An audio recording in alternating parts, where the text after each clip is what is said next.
শান ও ইজ্জত আজমতকে ছোট করে কোটি বছর ইবাদত করলেও আল্লাহর জান্নাত আপনার নসিব হবে না, নসিব হবে না, নসিব হবে না, নসিব হবে না।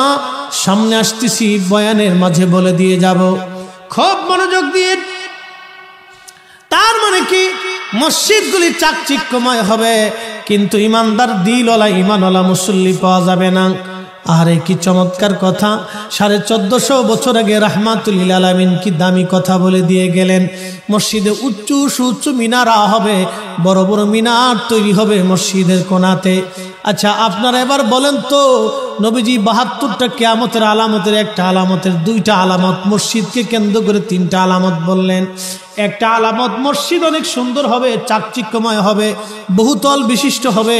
আল্লাহর নবী বলেন মসজিদ অনেক চাকচিক্যময় হবে, খুব সুন্দর চাকচিক্য হবে। 2 নম্বর বললেন মসজিদের ভিতরে, মসজিদের পাশে অনেক বড় বড় উঁচু মিনার হবে।